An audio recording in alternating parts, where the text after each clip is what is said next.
সবার সঞ্চালক ভাতৃপ্রতিম স্বপন হাতি সহ যারা আজকে আমাদের সভায় উপস্থিত হয়েছেন, মঞ্চে উপবিষ্ট আমার পূর্ববর্তী বক্তা এবং আমাদের দলের প্রথম দিন থেকে যিনি সভাপতি, আমাদের সকলের অভিভাবক সম্মানীয় সুব্রত বক্সী মহোদয়, আমি বিশেষভাবে তাকে কৃতজ্ঞতা জ্ঞাপন করছি। আপনারা জানেন, নিঃশব্দ বিপ্লব অনুষ্ঠানটিতে প্রতি বছর বক্সিদা আমাদের এই মিটিংটাতে আসে এবং 2014 সালে সাংসদ হওয়ার পর আমি প্রথম সভাটা বিষ্ণুপুরে করেছিলাম বোধহয়, খুব সম্ভবত আমতলা অগ্রগামীর মাঠে হয়েছিল ওটা। প্রথম যে সভাটা আমরা করেছিলাম 2015 সালে, সেই দিন থেকে এই দিনটিতে সুব্রত বক্সী আসেন এবং আজও ব্যতিক্রম নয়। 11 বছর পরেও আজও আমি তাকে এই বিশেষ দিনটিতে পাশে পেয়েছি, আমি তার কাছে কৃতজ্ঞ। মঞ্চে উপবিষ্ট রয়েছেন মমতা বন্দ্যোপাধ্যায়ের মন্ত্রিসভার অন্যতম সদস্য, সহযোদ্ধা, পরিবহন দপ্তরের প্রতিমন্ত্রী দিলীপ মণ্ডল সহ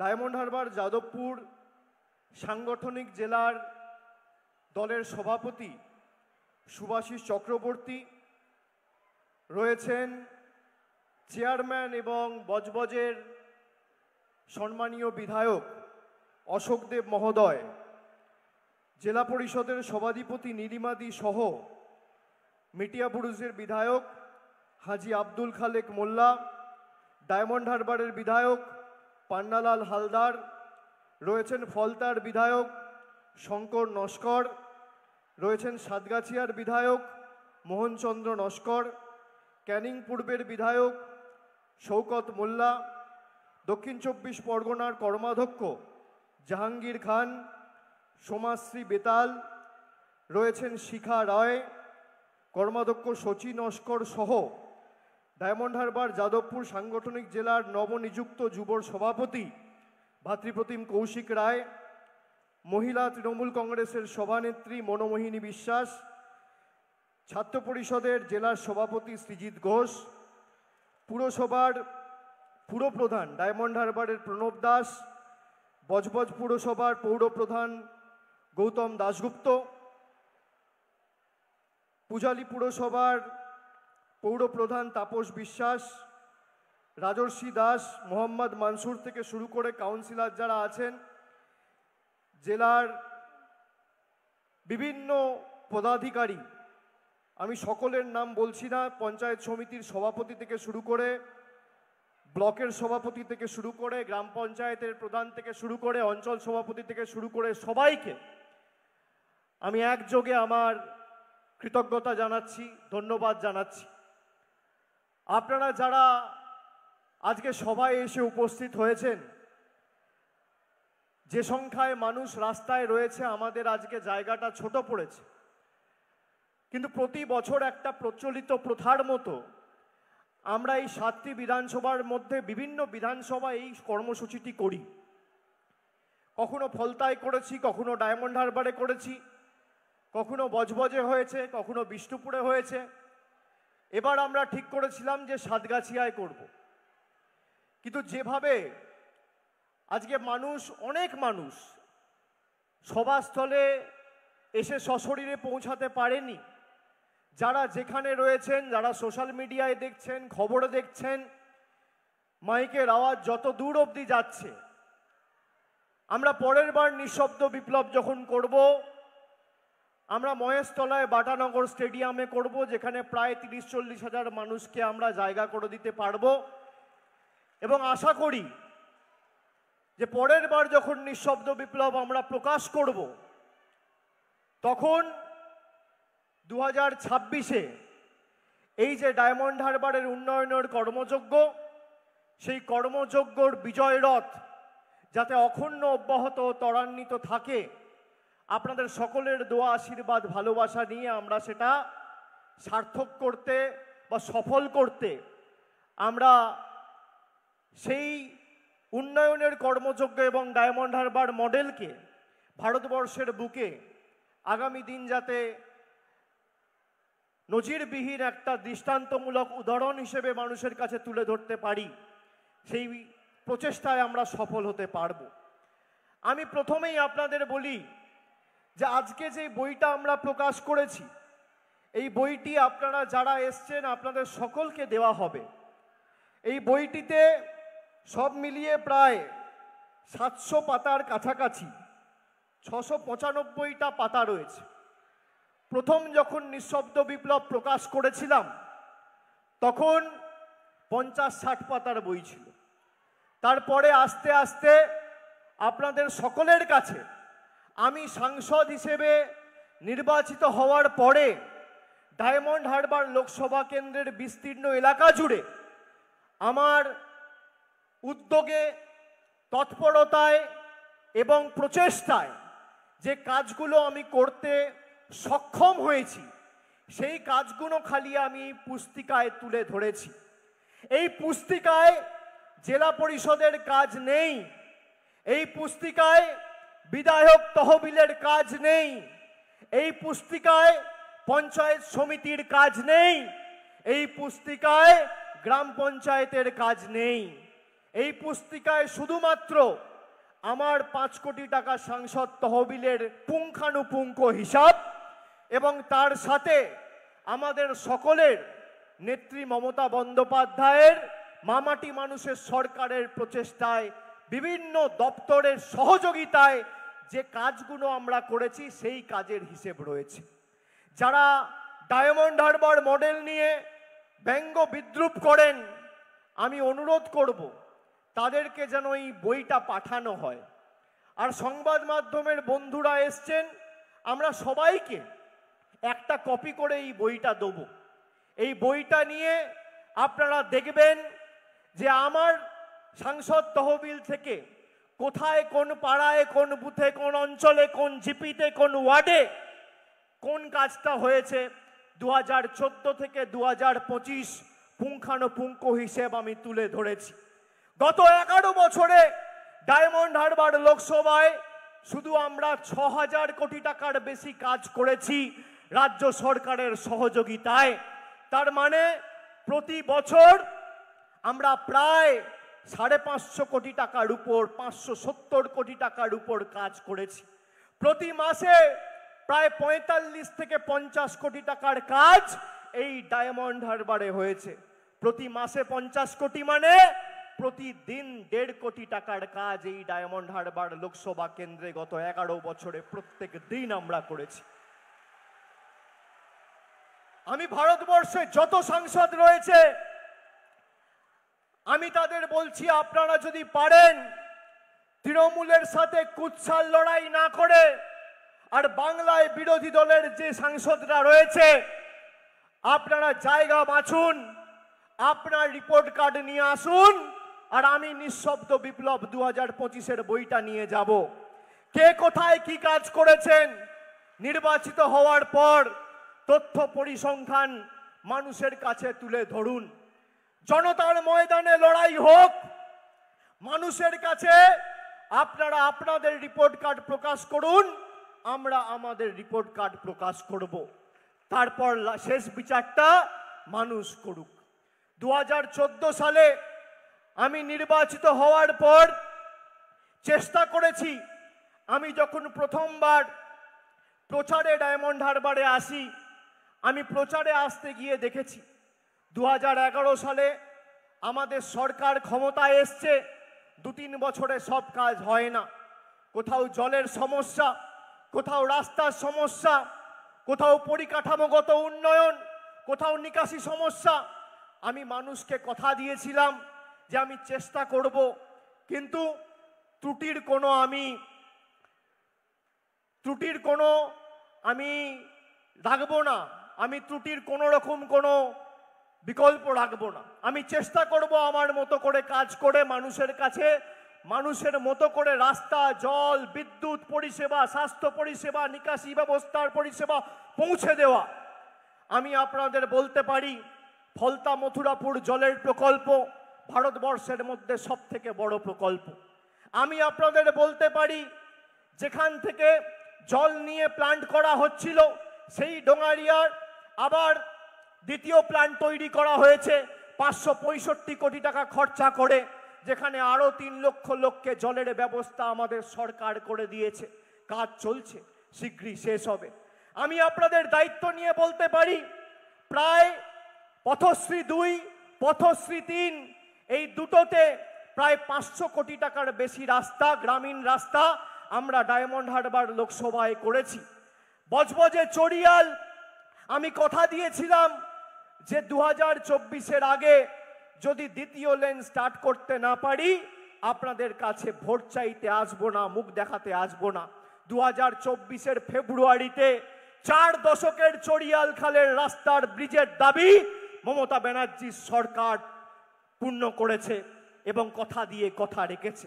শুধু তাই নয়, সম্প্রীতি flyover, Budge Budge trunk road, মেটিয়া Buruj মহেশতলায়, পূজালিতে sluice gate, জলের ব্যবস্থা, মাল্টি সুপার স্পেশালিটি হাসপাতাল, উমেন্স ইউনিভার্সিটি, ডায়মন্ড হারবারে ব্লকে ITI, পলিটেকনিক আমাদের সরকার করেছে গত 14 বছরে।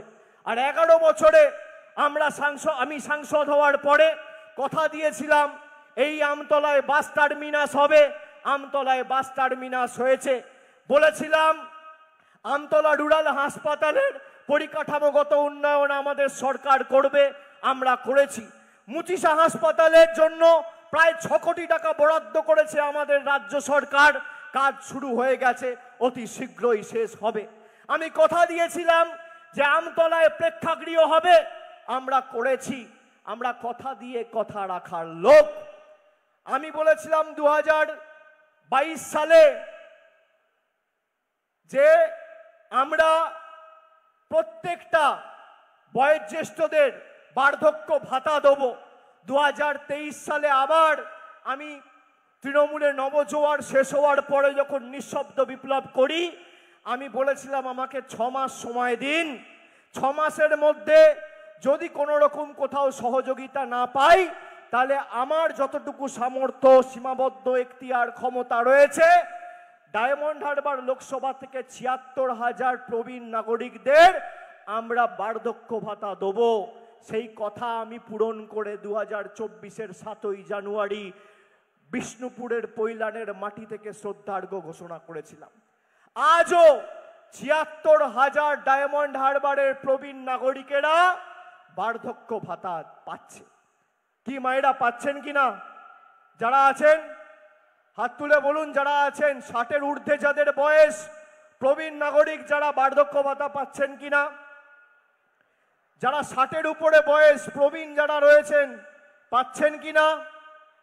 হাত তুলে বলুন পাচ্ছেন। আমি আপনাদের একটা চিঠি দেখাবো। আপনারা মনে করেন যে একজন জনপ্রতিনিধির কাজ মানুষকে পরিষেবা দেওয়া, হ্যাঁ কি না? হ্যাঁ কি না? আপনারা আমাকে নির্বাচিত করেছেন, আপনারা আপনাদের সমস্যার কথা আমাকে বলবেন আর আমি চেষ্টা করব সেই সমস্যার সমাধান বা সুরাহা করতে। আমার কর্তব্য আপনাদের পাশে দাঁড়ানো। আমি কেন ডায়মন্ড হারবারের 76,000 প্রবীণ নাগরিককে শ্রদ্ধার্ঘ্য দিয়েছি? বিজেপি থেকে, ইনকাম ট্যাক্স থেকে চিঠি পাঠানো হয়েছে যে কেন দেওয়া হয়েছে, যাতে এই শ্রদ্ধার্ঘ্য এবং বার্ধক্য ভাতা আপনাদের বন্ধ হয়ে যায়। এই হচ্ছে বিজেপির আসল চেহারা। আমি এই যে চিঠির কপিটা আপনাদের দেখাচ্ছি, এই চিঠির কপিটা 7ই জানুয়ারি 2025-এ লেখা। দুটো চিঠি এসছে, একটা 7ই জানুয়ারি 2025 আর একটা এসছে 24শে ফেব্রুয়ারি 2025। 50 দিনের ব্যবধানে দুটো চিঠি ইনকাম ট্যাক্স থেকে পাঠানো হয়েছে।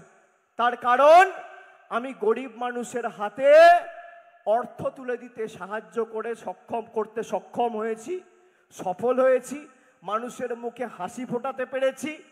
গরিব মানুষের কাছে 1000 টাকার বার্ধক্য ভাতা আমাদের সরকার পৌঁছে দিতে পেরেছে, সেই কারণে ইনকাম ট্যাক্স থেকে চিঠি পাঠিয়েছে। আমি তৃণমূলের কর্মী সমর্থকরা যারা আজকে এই সভাতে এসছেন বা আজকে আমার বক্তব্য শুনছেন, আমি সবাইকে অনুরোধ করব যে 2025 সালের দুর্গাপুজো অর্থাৎ আজ থেকে 2-3 মাসের মধ্যে এই চিঠির কপি 76,000 মানুষের বাড়িতে আমি পাঠাবো।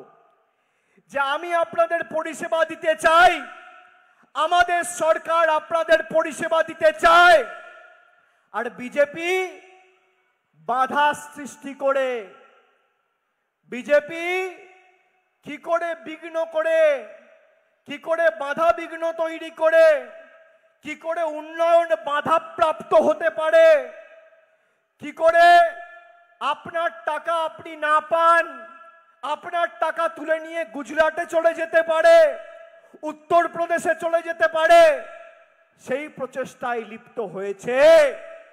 আমি আপনাদের বলছি এই চিঠি 75,000 বর্ষিয়ান নাগরিককে ডায়মন্ড হারবার লোকসভা কেন্দ্রে যারা থাকেন তাদের বাড়িতে আমি এই চিঠি পৌঁছাবো। আপনারা চোখে দেখুন এই বাংলা বিরোধী আর উন্নয়ন বিরোধী বিজেপির প্রকৃত স্বরূপ।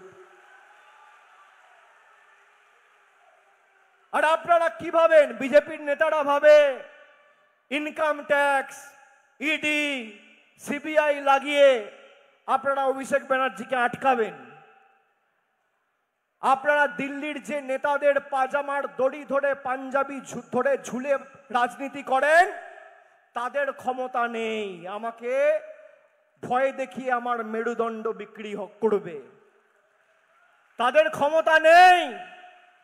আমরা বাংলার সুসন্তান, আমাদের গলা কেটে দিলেও জয় বাংলা আর তৃণমূল কংগ্রেস জিন্দাবাদ বেরোবে। আমরা বশ্যতা স্বীকার করতে জানি না। আপনি যত ইডি সিবিআই ইনকাম ট্যাক্স লাগাবেন আমরা লড়াইয়ের সংকল্পে তত দৃঢ় প্রতিজ্ঞ হব, উন্নয়ন তত ত্বরান্বিত হবে।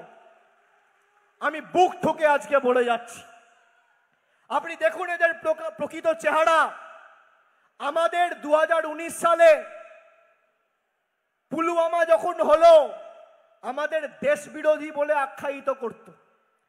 যদি কেউ বাংলায় কথা বলে তাকে বলছে বাংলাদেশি, যদি কেউ মাথায় পাগড়ি পরে শিখ সম্প্রদায়ের ভাইদের বলছে খালিস্তানি। কি বিদ্বেষ! এই বৈষম্য বিদ্বেষের রাজনীতি কোনোদিন বাংলায় ছিল না।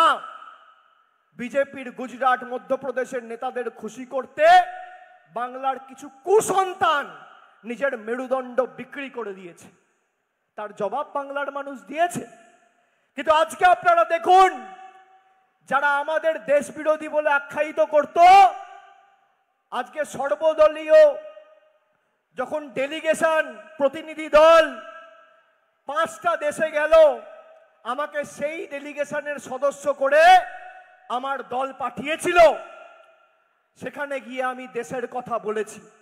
আর সেই সময় যখন আমরা গিয়ে দেশের কথা বলছি, ভারতবর্ষের প্রধানমন্ত্রী আর স্বরাষ্ট্রমন্ত্রী বাংলায় এসে বিভাজনের রাজনীতি করে বাংলার মানুষকে আরো ভুল বুঝিয়ে বৈষম্যের রাজনীতি করে বাংলার মাটিকে অশান্ত করতে চেয়েছে। দিনের আলোর মতো পরিষ্কার। তাহলে দেশ বিরোধী কারা? দেশ বিরোধী কারা? আমি বলেছি পাকিস্তান অকুপাইড কাশ্মীর ভারতের অবিচ্ছেদ্য অঙ্গ, ভারতের দখল করা উচিত, নেওয়া উচিত। বিজেপির কোন নেতার ক্ষমতা আছে বলবে? দেশ বিরোধী কারা?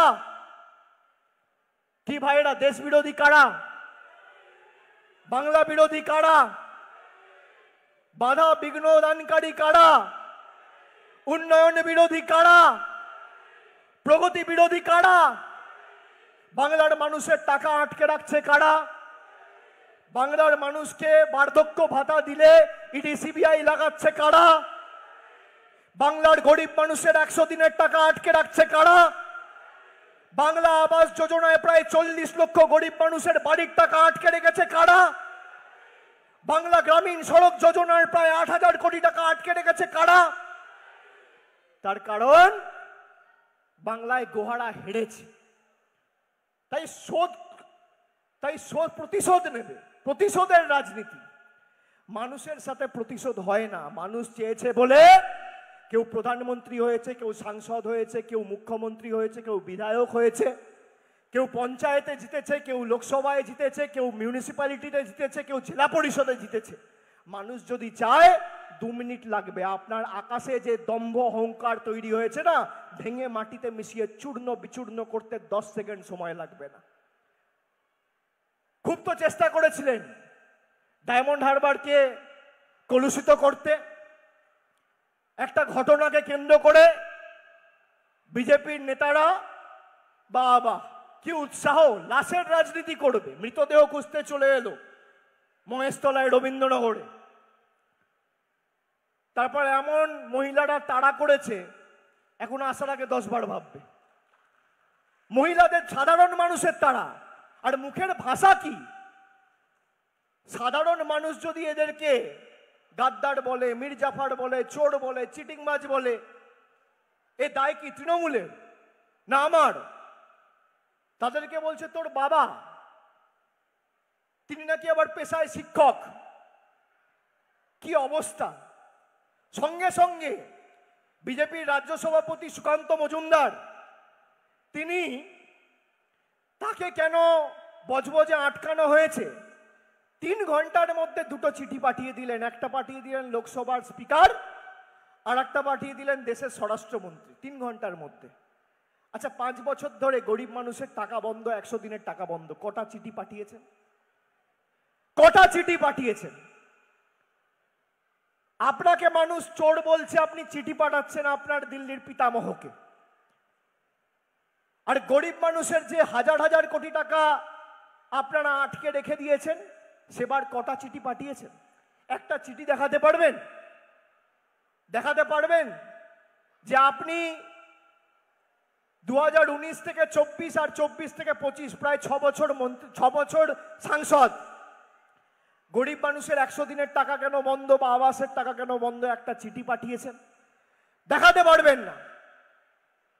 আমি সেবাশ্রয় করলে আটকাতে হবে, আমি ডক্টর অন হুইল করলে আটকাতে হবে, আমি কল্পতরু করলে আটকাতে হবে, আমি শ্রদ্ধার্ঘ করলে আটকাতে হবে। মমতা ব্যানার্জি 100 দিনের কাজের টাকা দিলে আটকাতে হবে। মমতা ব্যানার্জির সরকার আবাসের টাকা দিলে আটকাতে হবে। মমতা ব্যানার্জির সরকার চাকরি দিলে কোর্টে মামলা করে আটকাতে হবে। মমতা ব্যানার্জির সরকার যাদের চাকরি চলে গেছে তাদের যদি আর্থিক সহযোগিতা সাহায্য করতে হয় আবার মামলা করে আটকাতে হবে। তৃণমূল আপনাকে সাহায্য করতে চায় আর বিজেপি আপনার মুখ থেকে ভাতের গ্রাস ছিনিয়ে নিতে চায়। এটাই হচ্ছে পার্থক্য। আপনারা বলুন না, আমি বলেছিলাম 100 দিনের আন্দোলন যখন আমরা দিল্লির বুকে করেছিলাম, বাংলায় নবজোয়ার করেছিলাম, যে হতে পারে 100 জন, 200 জন, 500 জন, 600 জন, 1000 জন হতে পারে কোনো রকম কোনো কাজে গড়মিল রয়েছে, কোনো দুর্নীতি হয়েছে। আরে যারা করেছে তাদেরকে শাস্তি দিন। আপনি 1000 জনের শাস্তি 59 লক্ষ জব কার্ড হোল্ডারকে দিতে পারেন না। আজকে তো হাইকোর্ট একই কথা বলছে। আবার সেই বিচার ব্যবস্থায় এসএসসিতে হতে পারে কেউ অর্থের বিনিময়ে চাকরি পেয়েছে, যে অর্থ দিয়ে চাকরি নিয়েছে আর যে চাকরি দিয়েছে দুজন সমান দোষী। অন্যায় যে করে আর অন্যায় যে সহে, তব ঘৃণা যেন তারে তৃণ সমদহে। কিন্তু আপনি বলুন, কিছু লোক টাকা দিয়ে অর্থের বিনিময়ে চাকরি পেয়েছে তাই পুরো প্যানেল বাতিল। আমি যদি বলি দিল্লিতে যশবন্ত বর্মা, দিল্লির হাইকোর্টের বিচারপতি, তার বাড়িতে আগুন লেগেছে, অগ্নি নির্বাপন ব্যবস্থার দমকল গিয়ে দেখছে বাড়ি ভর্তি কাঁড়ি কাঁড়ি টাকা। একজন বিচারপতি যদি দুর্নীতিগ্রস্ত হয় তাহলে সমস্ত বিচার ব্যবস্থা কি দুর্নীতিগ্রস্ত? তা তো না। তাহলে আপনি চারজন যদি পয়সা দিয়ে অন্যভাবে অসাধু উপায় অবলম্বন করে চাকরি পায়, তাহলে আপনি 26,000 লোকের মুখ থেকে তার গ্রাস 26,000 লোকের মুখ থেকে অন্ন ছিনিয়ে নিতে পারেন না। একজন, দুজন, পাঁচজন, 10 জন ভুল করলে আপনি সবাইকে শাস্তি দিতে পারেন না। একজন সাংসদ যদি ভুল করে তাহলে আপনি সাংসদ তুলে দিন, একজন বিধায়ক ভুল করলে বিধানসভা তুলে দিন, একজন পঞ্চায়েত মেম্বার যদি ভুল করে তাহলে পঞ্চায়েত ব্যবস্থা, ত্রিস্তরীয় পঞ্চায়েত ব্যবস্থা তুলে দিন। তা তো নয়। আমাদের ছোট করতে গিয়ে যারা হিন্দুদের রক্ষাকর্তা বলে দাবি করে, আজকে জগন্নাথ মন্দিরকে এরা ব্যঙ্গ বিদ্রুপ করছে। বিজেপির নেতা শুভেন্দু অধিকারী বলছে ওটা মন্দির নয়, সুকান্ত মজুমদার বলছে ওটা তো সার্কাস। বিজেপির নেতারা বলছে, যারা হিন্দু ধর্মের রক্ষাকর্তা হিসেবে নিজেদের দাবি করত। আমি ধন্যবাদ জানাই মমতা বন্দ্যোপাধ্যায়কে জগন্নাথ মন্দিরটা করার জন্য, নইলে এদের আসল চেহারাটা মানুষ দেখতে পেত না। আমি ধন্যবাদ জানাই রাজ্য সরকারকে, না হলে এদের আসল চেহারাটা, প্রকৃত স্বরূপটা আপনারা দেখতে পেতেন না। আপনারা ভাবুন তো, মমতা ব্যানার্জিকে, মামাটি মানুষের সরকারকে পশ্চিমবাংলাকে ছোট করতে গিয়ে বলছে যে মমতা ব্যানার্জির সরকারের থেকে বাংলাদেশের মোহাম্মদ ইউনুসের সরকার ভালো। আর এরা আমাদেরকে বাংলাদেশি বলে, এরা বাংলাদেশকে সার্টিফিকেট দিচ্ছে। কেন্দ্রীয় স্বরাষ্ট্রমন্ত্রী বাংলা এসে বলতো, দিদি आपका सरकार तो सब बांग्लादेशियों को घुसा दिया। তার দলের নেতা বলছে বাংলাদেশের ইউনুসের সরকার ভালো মমতা ব্যানার্জির সরকার থেকে। আর সেই ইউনুস, তার সরকার কিভাবে বাংলাদেশের সংখ্যালঘু অর্থাৎ হিন্দু সম্প্রদায়ের মানুষ, এবং শুধুমাত্র হিন্দু সম্প্রদায়ের লোকেদের নয়, এমনকি সাধু সন্তদের কিভাবে অত্যাচার করেছে। এখনো তারা জেলে। কি অবস্থা! আরজিকর ঘটনার সময় এই বিজেপি সিপিএম এর নেতারা রাস্তায় মিছিল করে বলেছিল যে আরজিকর ঘটনার প্রতিবাদে, ব্যর্থতায়, প্রশাসনিক ব্যর্থতায় বিনীত গোয়েলের অপসারণ আমরা দাবি করছি। তাহলে আরজিকরের ব্যর্থতার কারণে কলকাতার নগরপাল বিনীত গোয়েলের অপসারণ যারা দাবি করে, সেই মহান আত্মারা কেন আজকে পহেলগামে কেন্দ্র সরকারের ব্যর্থতার কারণে অমিত শাহ এবং আইবি ডিরেক্টর তপন ডেকার আপনারা ইস্তফা দাবি করছেন না? সে প্রশ্ন তো আমাদের মনে উঠছে। আপনারা বলুন, পেহেলগাম হয়েছে 22শে এপ্রিল, 26 জন, 25 জন দেশের নাগরিক আর একজন নেপালের নাগরিক, 26 জনকে 4 জন বর্ডার পেরিয়ে পাকিস্তান দিয়ে হাতে করে AK-47 নিয়ে ঢুকে দিনের আলোয় গুলি করে ঝাঁঝরা করে মেরে দিল।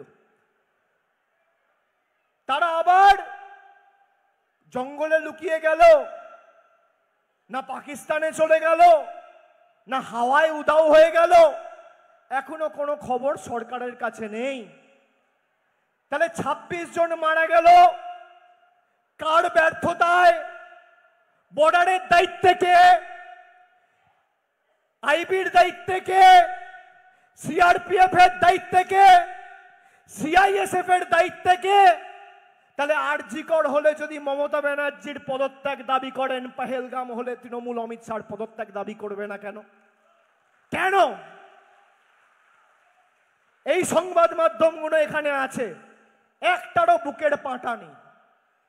বিকেলবেলা দেখি টকশো করুন, যে যারা দিনের পর দিন, মাসের পর মাস, অগস্ট, সেপ্টেম্বর, অক্টোবর মমতা ব্যানার্জির বাপ্পা পান্ত, তৃণমূলের বাপ্পা পান্ত, সরকারের বাব্যাপান্ত করেছিলেন, তারা আজকে প্রশ্ন করতে পারেন যে ২৬ জন মারা যাওয়ার পর ২২শে এপ্রিল ঘটনা ঘটেছে, তার ২০ দিনের মাথায় মে মাসের ২০ তারিখে আবার সেই একই আইবি চিফ তপন ডেকাকে, যার ব্যর্থতার কারণে পেহেলগাম হয়েছে, তার মেয়াদ বৃদ্ধি করা হয়েছে। কেউ প্রশ্ন করতে পারবে? কেউ করতে পারবে না। এরা গণতন্ত্রের কথা বলে, এরা সততার কথা বলে, এরা ধর্মনিরপেক্ষতার কথা বলে, এরা আমাদের শেখায় যে কিভাবে সরকার চালানো উচিত। ২০১১ সালের আগে বাংলায় এসছিলেন, সরকার থেকেও ছিল না যে রাস্তাঘাটগুলো দিয়ে এখন যান না, হেলিকপ্টার নিয়ে জঙ্গলমহলে নামেন, এদিকে সাগরে আসেন, কিছু ছিল না।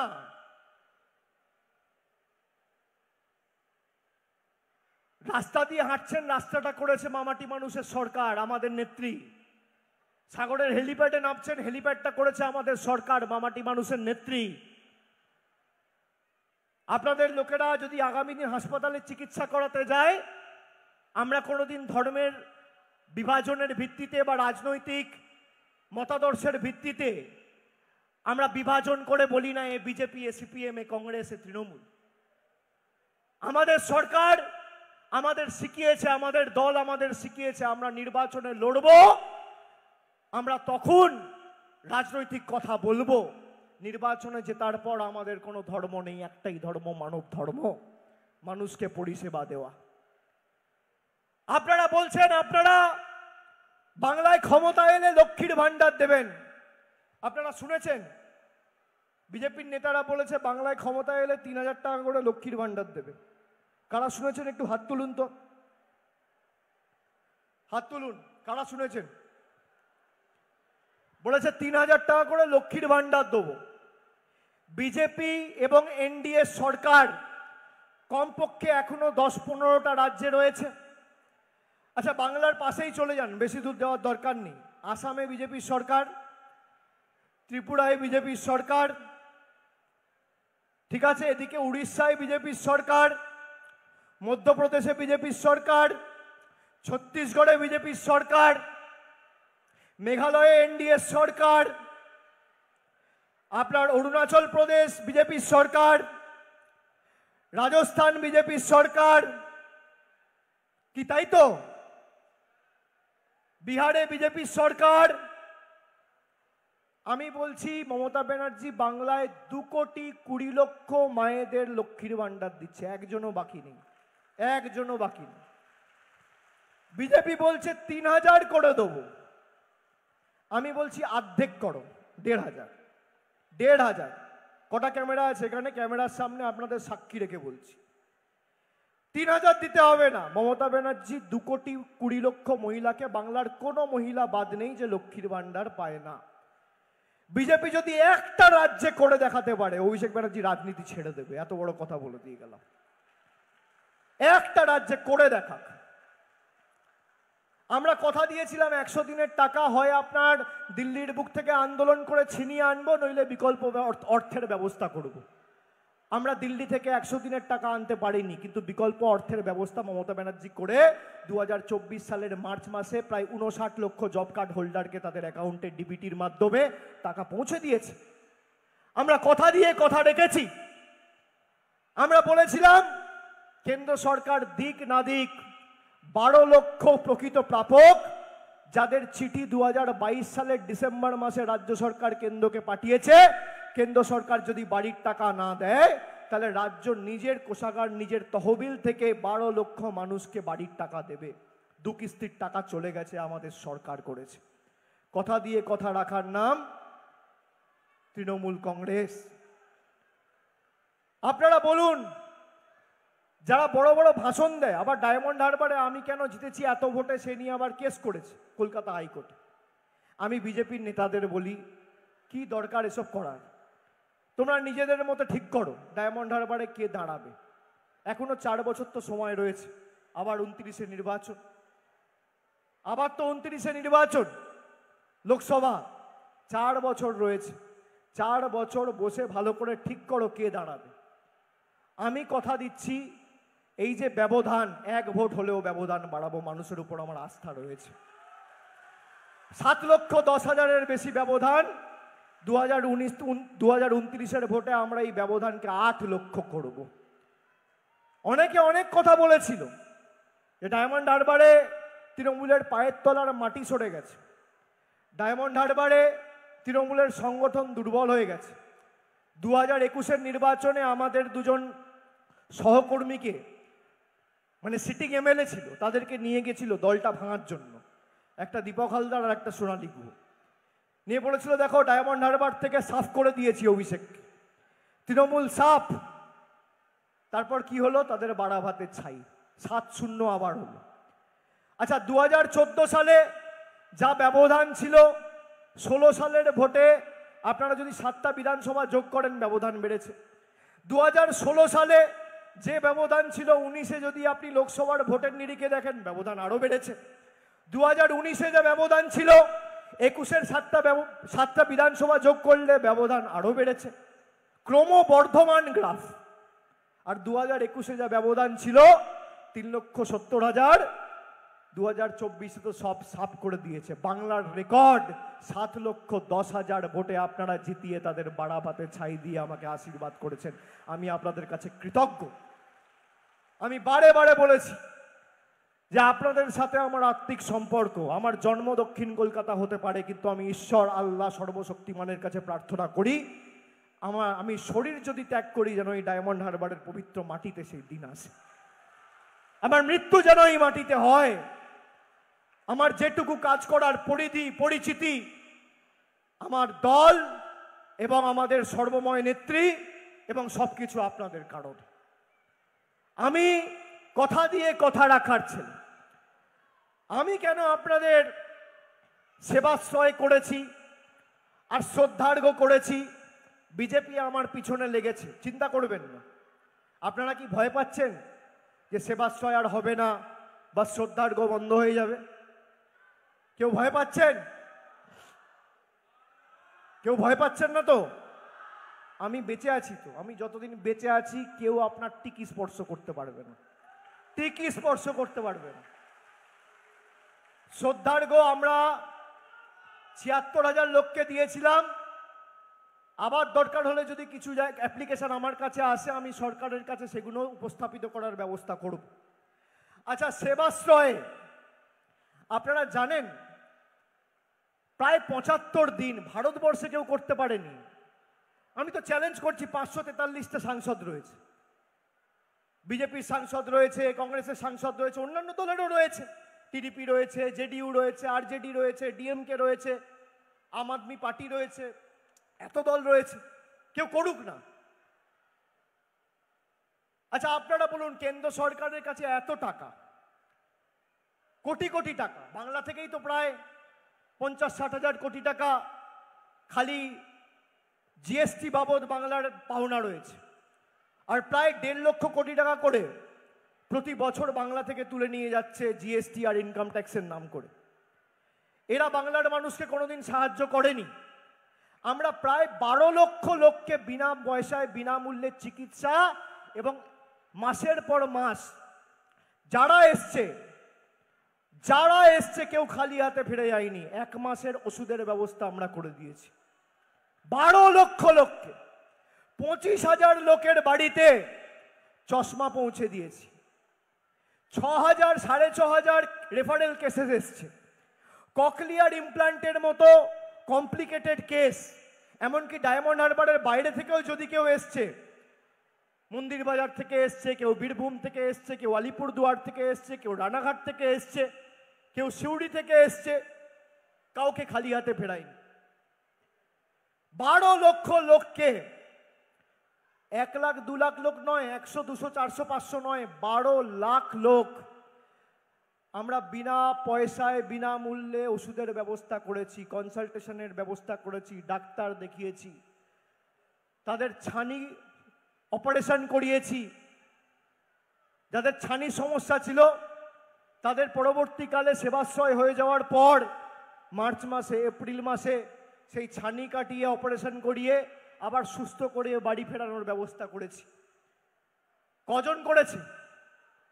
সেবাশ্রয় যেভাবে হয়েছে আরো বড় সেবাশ্রয় এবছর হবে, কেউ আটকাতে পারবে না আমরা যতদিন আছি। আপনারা কেউ চিন্তা করবেন না। বিজেপি বলেছিল লক্ষ্মীর ভান্ডার বন্ধ করে দেবো 2024-এর নির্বাচনের আগে, পেরেছে? পেরেছে কি? লক্ষ্মীর ভান্ডার পাচ্ছেন না? হাত তুলে বলুন পাচ্ছেন কি পাচ্ছেন না? আপনি লক্ষ্মীর ভান্ডার পাবেন, আপনি শ্রদ্ধার্ঘ্য পাবেন, আপনি সেবাশ্রয় সুবিধা পাবেন, আপনি সব পাবেন যতদিন আমাদের মামাটি মানুষ সরকার রয়েছে, মমতা ব্যানার্জি রয়েছে। চিন্তা করবেন না। এরা চেষ্টা করবে বাধা বিঘ্ন তৈরি করে, আমরা বাংলায় বলি না কি পারে না, কাঠিবাজ। কিছু লোক আছে খালি কাঠিবাজি করে। এই বিজেপি হচ্ছে কাঠিবাজ, পারে না কিছু, লড়তে পারবে না। খালি কি করে এসে মানুষের পরিষেবায় একটা বাধা বিঘ্ন তৈরি করা যেতে পারে, কি করে এসে মানুষের পরিষেবাটা যাতে মানুষ অব্দি না পৌঁছায় তার ব্যবস্থা করা যেতে পারে। তৃণমূলকে টাইট দিতে গিয়ে মানুষকে টাইট দিচ্ছে, বাংলাকে টাইট দিচ্ছে। আপনি ভাবুন তো, কেন এদেরকে বাংলা বিরোধী বলি, কেন এদেরকে উন্নয়ন বিরোধী বলি?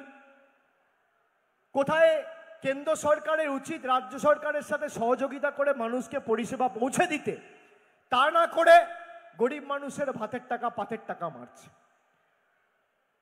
আর এরা এসে ডবল ইঞ্জিন সরকারের জ্ঞান দেয়। ডবল ইঞ্জিন সরকারের কি অবস্থা আপনারা দেখেছেন?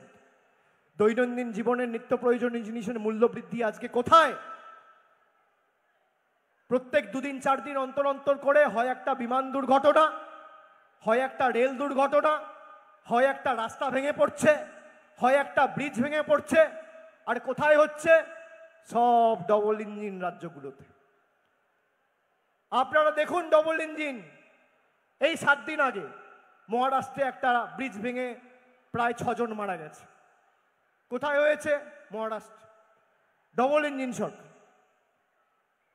4 দিন 5 দিন অন্তর অন্তর কোথাও রাস্তা ভাঙছে, কোথাও ব্রিজ ভাঙছে, কোথাও বিমান দুর্ঘটনা, কোথাও রেল দুর্ঘটনা। আর কোনো তথ্য এরা প্রকাশ করে না। আমি আপনাদের বলছি, আমি 5টা প্রশ্ন এদেরকে জিজ্ঞেস করেছিলাম। আমি সর্বদলীয় প্রতিনিধি দলের সদস্য হিসেবে গেছি, আমি দেশের কথা বলেছি। তার কারণ আমি সেখানে দেশের প্রতিনিধি হিসেবে গেছিলাম। আমার রাজনৈতিক স্বার্থ কোনোদিন আমার দেশের স্বার্থের থেকে বড় হতে পারে না। এটাই বিজেপি আর আমাদের মধ্যে তফাৎ। দেশ আমাদের কাছে মায়ের মতো। আজকে যে 4 জন এই হত্যা লীলাটা করেছে, সেই 4 জন জঙ্গির খবর কি? কেন্দ্র সরকারের কাছে জবাব নেই। যার অপদার্থতার কারণেই হত্যা লীলা হয়েছে, সেই আইবি চিফকে কেন তার মেয়াদ বৃদ্ধি করা হয়েছে? কেন্দ্র সরকারের কাছে জবাব নেই। আমরা পাকিস্তানি অকুপাইড কাশ্মীর কেন দখল করছি না, কেন পাকিস্তানের থেকে ছিনিয়ে নিচ্ছি না? কেন্দ্র সরকারের কাছে জবাব নেই। 33টা দেশে আমাদের প্রতিনিধি দল গেছে। এই 33টা দেশের মধ্যে কটা দেশ প্রকাশ্যে আমাদের সমর্থন জানিয়েছে? কেন্দ্র সরকারের কাছে জবাব নেই। গত 11 বছরে 2,05,000 কোটি টাকা বিদেশ মন্ত্রক খালি বিদেশ নীতিতে খরচা করেছে। কত টাকা? 2,05,000 কোটি টাকা। এই টাকা আপনার টাকা, আমার টাকা, আমাদের করের টাকা। এই টাকা খরচা করে কেন এই 180-90টা দেশের মধ্যে 10টা দেশও প্রকাশ্যে এসে বলছে না যে আমরা ভারতকে সমর্থন করি?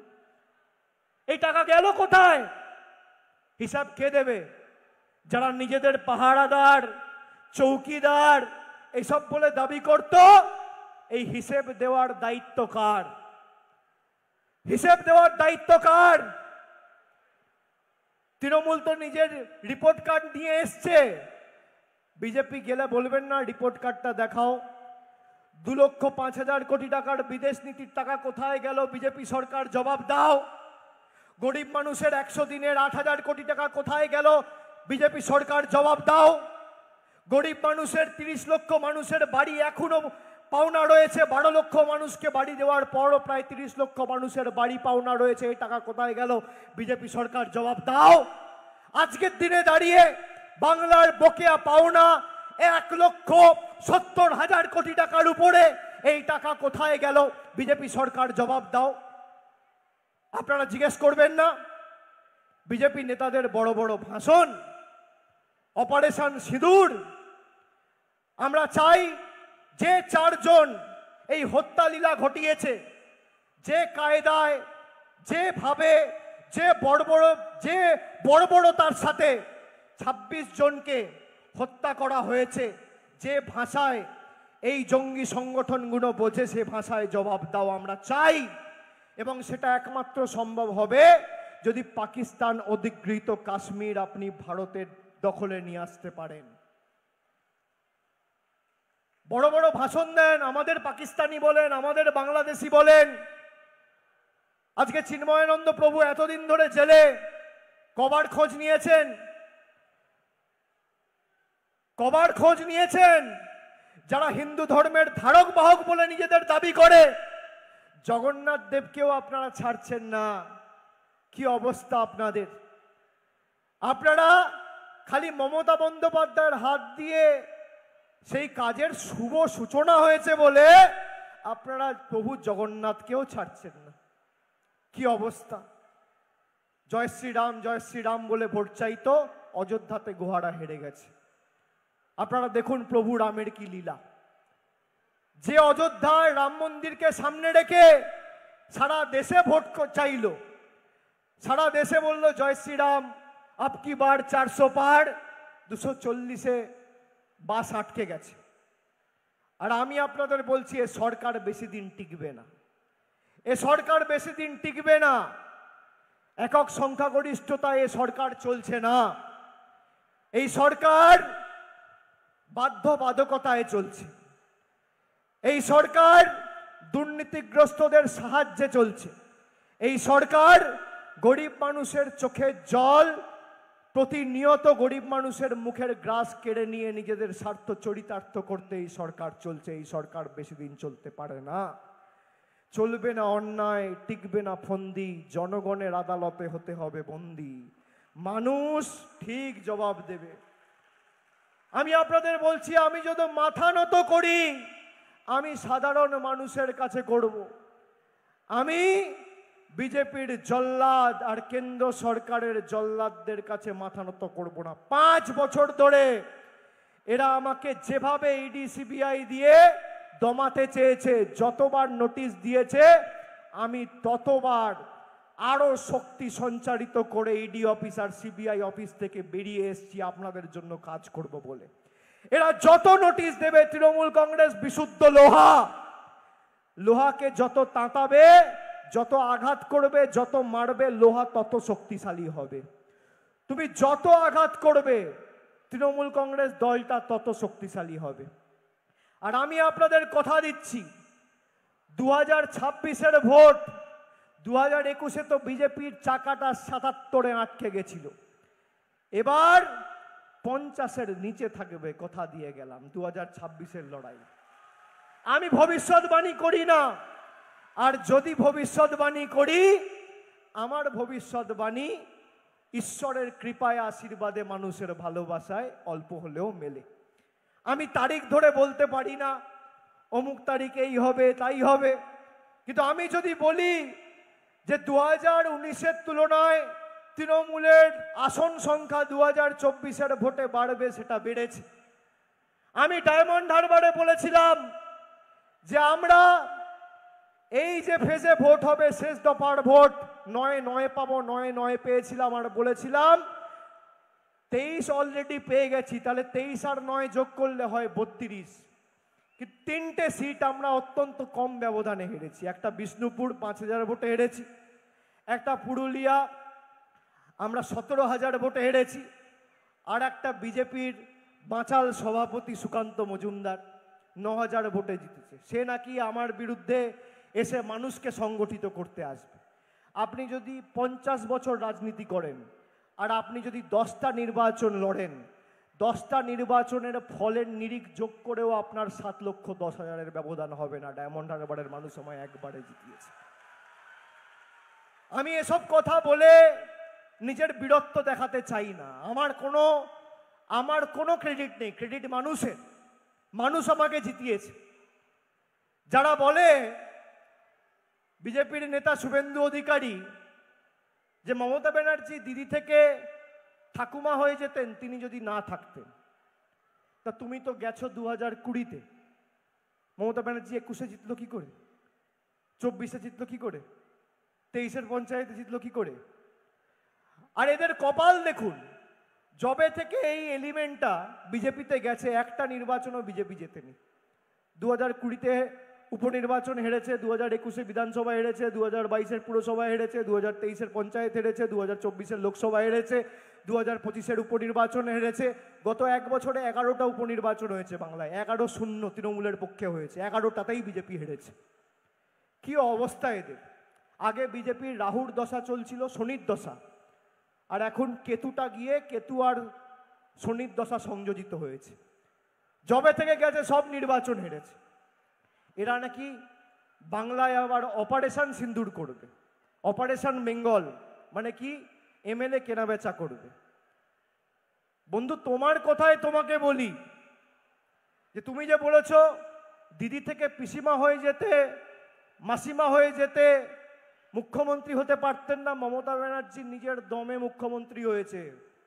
34 বছরের সিপিএমের জগদ্দল পাথরকে মানুষের আশীর্বাদ নিয়ে সরিয়েছে।